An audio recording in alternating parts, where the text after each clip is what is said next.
بسم اللہ الرحمن الرحیم۔ شروع اللہ کے نام سے جو بڑا مہربان نہایت رحم والا ہے۔ السلام علیکم MI TV کہانی کے ناظرین۔ آج کی کہانی کا ٹاپک ہے غلام کی بیوی اور بادشاہ کا عشق۔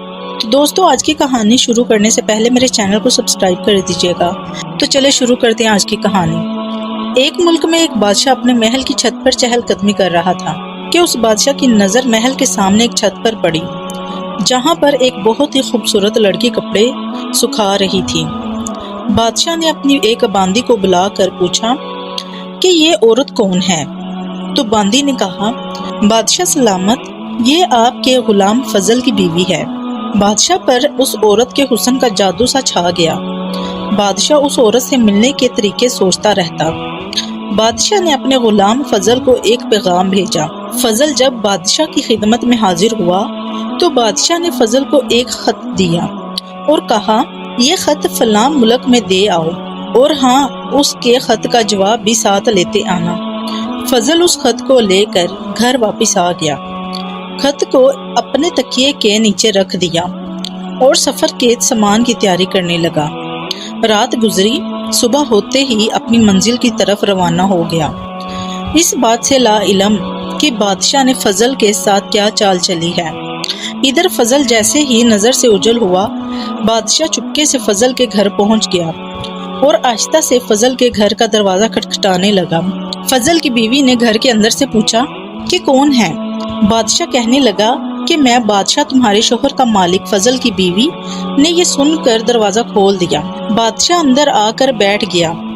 فضل کی بیوی بادشاہ کو اپنے گھر دیکھ کر بہت حیران ہوئی۔ بادشاہ سے اپنے غریب خانے میں آنے کی وجہ دریافت کرنے لگی۔ بادشاہ نے کہا، میں یہاں مہمان بن کر آیا ہوں۔ فضل کی بیوی بہت نیک اور سمجھدار تھی۔ بیوی نے بادشاہ کا مطلب سمجھتے ہوئے کہا کہ میں اللہ کی پناہ چاہتی ہوں، آپ کے اس طرح آنے میں مجھے خیر نظر نہیں آتی۔ بادشاہ یہ سن کر غصے میں آ گیا، اے لڑکی، کیا تم مجھے نہیں جانتی؟ میں بادشاہ ہوں اور تمہارے شوہر کا مالک۔ کہ بادشاہ سلامت، میں جانتی ہوں کہ آپ ہی بادشاہ ہیں اور میرے شوہر کے مالک۔ بزرگ کہتے ہیں کہ شیر کو جتنے بھی بھوک لگی ہو وہ مردہ نہیں کھاتا۔ تو بادشاہ سلامت، آپ تو اس کٹورے میں پانی پینے آ گئے جس میں آپ کے کتے نے پانی پیا۔ بادشاہ اس عورت کی باتیں سن کر بہت شرمندہ ہوا اور بادشاہ واپس چلا گیا، لیکن جاتے ہوئے اپنا رومال وہیں پر بھول گیا۔ یہ سب تو بادشاہ کی طرف سے ہوا۔ اب دوسری طرف فضل کو آدھے سفر میں یاد آیا، جو خط بادشاہ نے اس کو دیا ہے وہ تو گھر پر ہی رہ گیا۔ اس نے گھوڑے کو تیزی سے گھر کی طرف موڑا اور گھر کی طرف لپکا۔ جب فضل گھر پہنچا تو تکیے سے خط لیتے وقت فضل کی نظر رومال پر پڑی، جو بادشاہ جلدی میں بھول گیا تھا۔ یہ دیکھ کر اس کا سر چکرا گیا تھا۔ فضل سمجھ چکا تھا کہ بادشاہ نے اسے سفر پر اس لیے بھیجا تاکہ وہ اپنا مطلب پورا کر سکے۔ فضل خط لے کر چل پڑا اور کام ختم کر کے بادشاہ کی خدمت میں حاضر ہوا، اور انعام کے طور پر بادشاہ نے فضل کو کچھ اشرفیاں دی۔ فضل اشرفیاں لے کر بازار گیا اور اپنی بیوی کے لیے تحائف اور کپڑے خریدے۔ گھر جا کر فضل نے بیوی کو سلام کیا اور کہا، چلو تمہارے میکے چلتے ہیں۔ بیوی نے کہا، یہ کیا لے کر آئے ہو؟ فضل نے کہا، بادشاہ نے انعام دیا ہے اور میں یہ سب تمہارے لیے لے کر آیا ہوں۔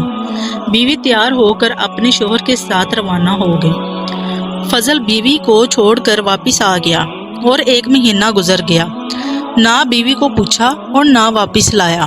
کچھ دن گزرے اور اس کے سالے فضل سے ملنے آ گئے اور کہنے لگے کہ تم ہماری بہن کو چھوڑ کر آ گئے ہو، نہ ناراضگی کی وجہ بتائی یا پھر ہم تمہیں قاضی کے سامنے پیش کریں۔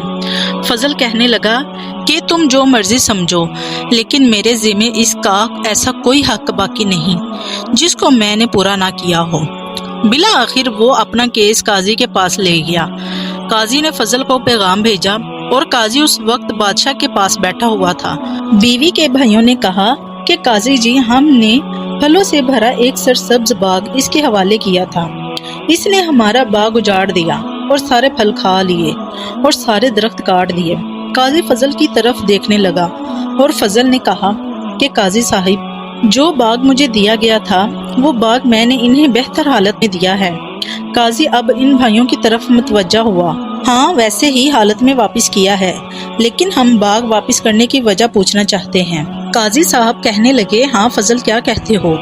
فضل کہنے لگا، قاضی صاحب میں باغ کسی وجہ یا نفرت کی وجہ سے نہیں چھوڑ رہا، بلکہ ایک دن میں باغ میں داخل ہوا، میں نے وہاں شیر کے پنجوں کے نشان دیکھے، بس مجھے خوف ہوا کہ شیر کہیں مجھے کوئی نقصان نہ پہنچا دے، اس لیے شیر کے خوف کی وجہ سے میں نے باغ میں جانا بند کر دیا۔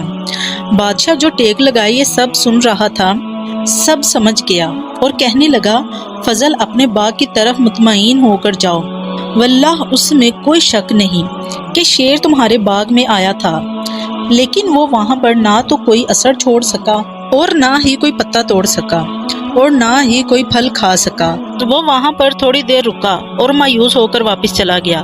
اللہ کی قسم میں نے تمہارے باغ کے گرد لگی دیواریں بہت مضبوط دیکھی اور کیس ختم ہو گیا۔ فضل گھر لوٹ آیا اور اپنی بیوی کو بھی واپس لے آیا۔ نہ تو قاضی کو پتا چلا اور نہ ہی کسی اور کو کہ ماجرا کیا تھا۔ تو دوستو اس کہانی سے ہمیں یہ سبق ملتا ہے کہ میاں بیوی کا ایک دوسرے کے ساتھ حسن سلوک ہونا کسی جنت سے کم نہیں، لیکن ایک چنگاری ایک بسے بسائے گھر کو کیسے برباد کر دیتی ہے۔ میاں بیوی کے رشتے میں ایک دوسرے پر یقین ہونا بہت ضروری ہوتا ہے۔ تو دوستو آج کی ویڈیو آپ کو ہماری کیسی لگی؟ اگر آپ کو ویڈیو اچھی لگی ہو تو ویڈیو کو لائک، میرے چینل کو سبسکرائب اور میری ویڈیو کو شیئر بھی ضرور کیجیے گا۔ تھینک یو دوستو، اللہ حافظ۔